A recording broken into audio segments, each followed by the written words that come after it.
Hey Ratbags, today I'm going to be showing you how to get the Cortana in Grounded 2. I'm going to show you a non-spoiler version, basically giving you hints and tips.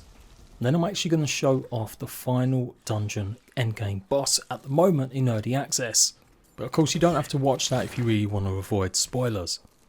So okay, first off, there are no actual ingots you can craft at the moment in early access. There is no ovens. You can gather plenty of spicy cha-chas and other stuff, but at the moment you can only upgrade weapons to level 3.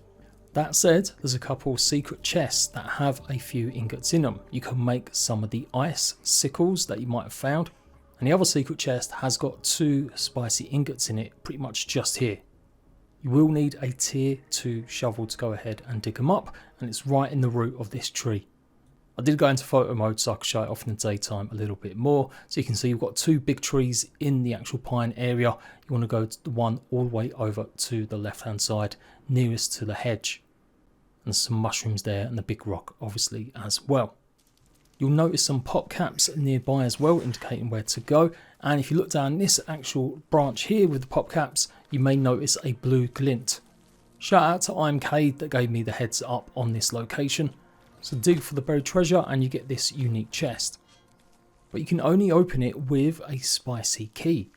And of course, where do you get that key? You actually get it for completing the end game boss.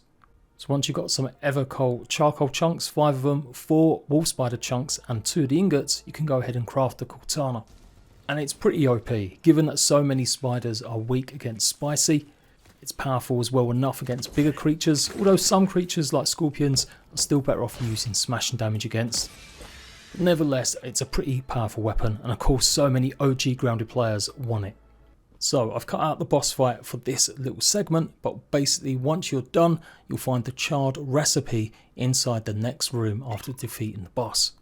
And don't forget to pick up the actual sizzling key itself on the desk. There you go, more or less no real big spoilers. We know that Burgle was gonna be having his head missing, as it shows it in the opening cutscene.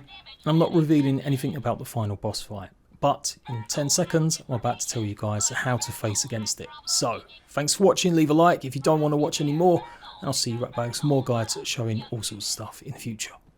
So I probably am going to do a full-blown dungeon guide to completing the statue. It's a pretty challenging dungeon with multiple floors filled with tons of enemies. But I did want to just talk about the boss fight in a video, to be honest, as well. So this kills 2 birds with 1 stone. When you get up to the final part, you'll be able to get some of the granola bars, water and maybe some smoothies in a chest. Now apparently you can get to this boss fight incredibly early if you really wanted to. You don't have to turn off every single one of the receivers. Not sure if that's changed in actual time since it's been released, but there are reports that you can literally run straight here after you've turned off, I think, at least the rubbish one and maybe the actual receiver on top of the picnic table. And of course, yes, it's the mysterious stranger that we're going up against, and she is using a Cortana sword. So if she manages to hit you with it, she does do quite a good amount of sizzling. You can see there 2 hits and I'm nearly at full sizzling. So definitely recommend you bring some cooling bandages with you. And to fight now, it's pretty tough. You can see my gear is actually mostly broken here. My helmet's completely busted and the rest of my gear ends up going as well in the multiple times that I try taking her on. I'm doing pretty good damage here with actually a spear. And yeah, kind of crazy, this is still just a tier 2 lava spear. Obviously I needed to heal up quite a bit. Now she does a pounce attack as well, it's really powerful, and obviously you need to break forward her defensive shots. That special attack she does after that is really powerful, but it's the lunge ones that are probably the most damaging.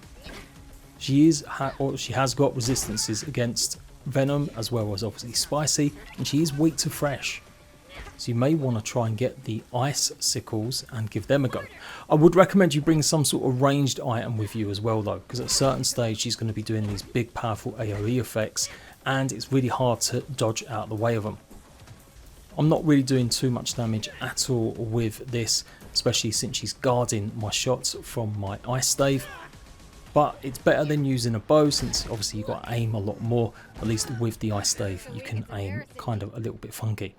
So I won't bother showing the 2 other times I died, maybe it was 3. But at this stage you can see all my armour is nearly absolutely gone, and she's starting to do the AoE effects pretty much when she gets to half health. And these are the ones that are just really hard to dodge if you're doing melee only.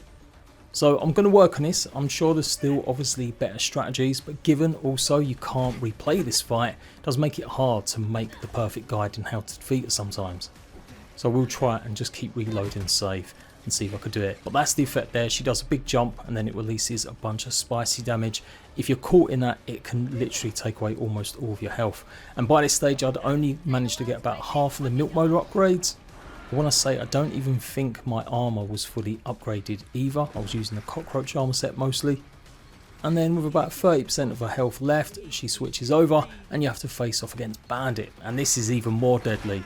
That lunge, if you don't block it correctly, can literally kill you in one hit.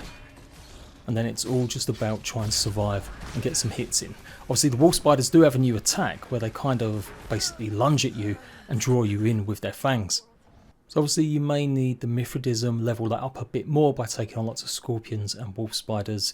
Just make sure you're able to switch over to some of these mutations. Of course you guys do you, whatever you feel more comfortable with. If you're a perfect parry champion, then you won't have to maybe worry so much about being able to dodge some of the attacks. I definitely recommend that you take anything or use some mutations that are going to give you a bit of speed just to dodge that AoE. You can use the towers, the pillars here to also avoid bandits attacks as well, and maybe even just use range a lot. This is the worst weapon to be using against these guys, as I'm pretty sure they're resistant against spears. I didn't really have a lot of choice. Just keep your distance, dodge around the actual pillars, and fingers crossed you can whittle them down with enough hits. I was honestly pretty proud of myself that I managed to do it after 3 or 4 tries, because yeah, frankly everything I had was like busted or close to it.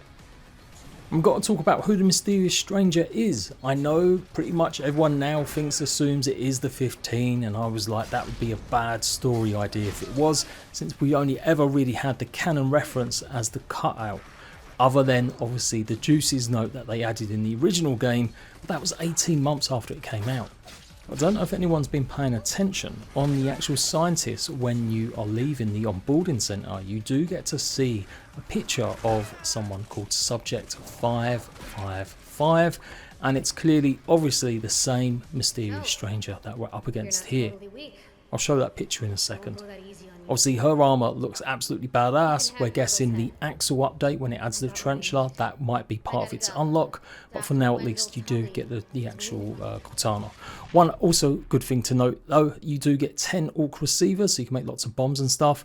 I was a bit disappointed I didn't get more poison maybe from killing the actual bandit wolf spider, but you will unlock Frenzy, which is pretty much the barbarian mutation. You'll gain extra health when you're in rage mode, dealing more damage, but you won't be able to perfect parry as much. I think there's some raw science, or there's something in the actual corner that you can go and get on top of the landing, but otherwise go and get the recipes and whatever loot's inside the chest, then you can make your escape. You can go back the way you came, because there should be a shortcut that you can open up at the very bottom floor, more or less, that will take you to the flower beds. Otherwise, make sure you bring a tuft with you, and you can obviously float off the statue. And don't panic if you didn't bring any with you, thankfully there's some inside the chest. And that's it, that's the end of the story content for now in chapter 1. This did take me around 34 hours. I was obviously looking for a lot more secrets and stuff, trying to get ready for guides. So I'm sure some of you tryhards have done it a lot quicker. Last thing to note, you do pick up a lot of snail shell pieces when you're going through here, so that's worth knowing, so you can make the snail shell armor, even if you can't actually bust the snail shells at the moment because there are no tier 3 tools.